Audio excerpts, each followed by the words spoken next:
Have you ever thought of living in Europe, a continent full of history, beauty, and culture? Do you actually need a European Union passport to live here? As the title of this video suggests, today I'll give you 5 different ways you can use to move to Europe legally if you don't hold a EU passport.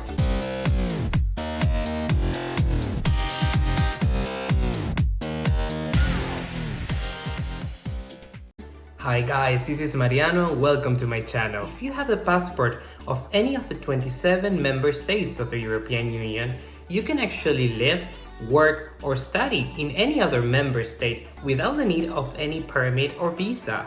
That is thanks to something called the freedom of movement right granted by the legislation to all European Union citizens. But what if I don't have an EU passport?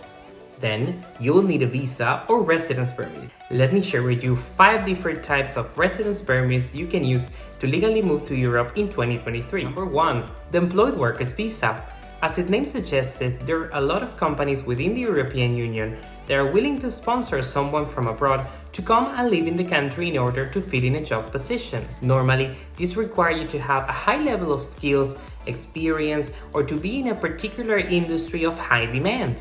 This is also because there are some countries such as Spain where the government requires a company to show proof that they couldn't find a local match in order to allow the sponsorship of a person from abroad. Great benefits of this visa include the ability of lodging your family members into the application, as well as having a very smooth process since most paperwork is dealt directly by the employer company. On to the number 2, the Digital Nomad Visa. Certainly one of the most discussed topics of the last couple of years, many European nations are now offering this kind of visa to self-employed people or people that remain employed but can work remotely from somewhere else.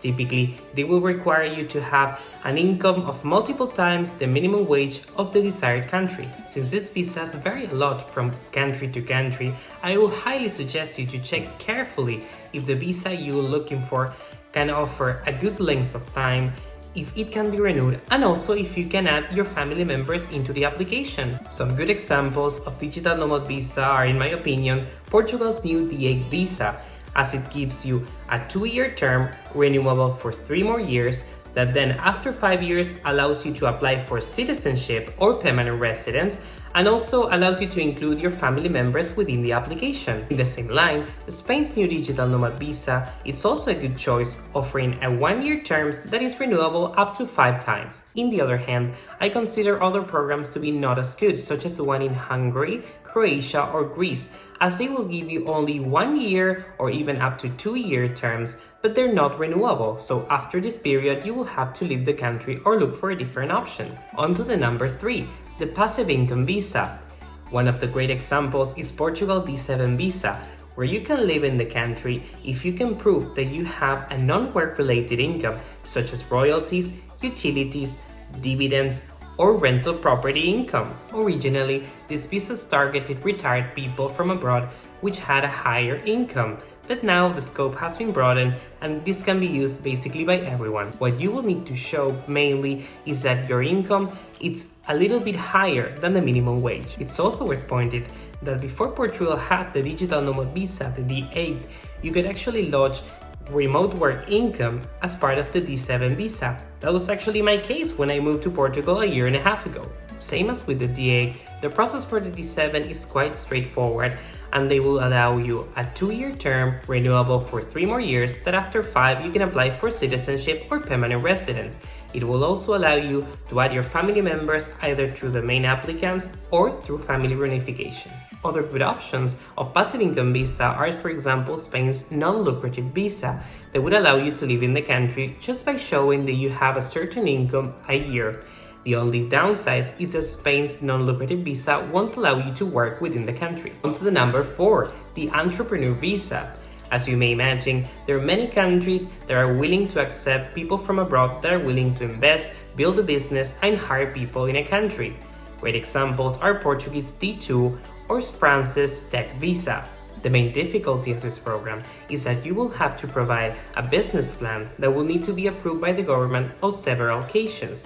Now, having said that, these kind of programs normally allow you to lodge your family members within the application and will give you plenty of years of residency that would also lead to citizenship. Even more, there are some cities which have business incubators such as Lisbon or Porto that would encourage entrepreneurs and would help them along the process to make it easier for them. Last but not least, on the number 5 we have the Golden Visa and the special investment programs. Being a hot topic in the last couple months, the Golden Visa refers to a program where a person from abroad can come in and buy property in a country to be granted residency. Typically, the minimum amounts sit above the 250,000 euros, 500,000 euros or more depending on the country of choice. Now, one thing to consider is that some countries had been winding down this program, such as Portugal, which due to the high demand they saw in Lisbon or Porto, they are closing up this opportunity. Nonetheless, there are others such as Spain or Greece that still remain open. Now, in relation to the special type of investment programs, there are some countries such as Malta that offer quite controversial kind of visa. Sometimes referred as citizenship by investment, Malta has a program where a person can invest 750,000 euros into a government fund to be given fast-track naturalization, getting Maltese citizenship in just 18 months. This also means that this person could then go and live anywhere else in the European Union thanks to its Maltese passport. Great benefit of this kind of visa includes the ability of adding your family members into the application. Now, you also need to know that these visas are very limited and restricted in the time, and there probably many of these options will be closed up in a couple years. Also, please note that these visas have also kind of a bad reputation because they're being blamed in many countries of increasing the property prices in certain cities. So there you have it, guys. Those were 5 ways you can use to legally move to Europe in 2023 without an EU passport. If you like this video, make sure to like, subscribe, and make a comment. Let me know your thoughts. Thank you for watching and see you in the next video.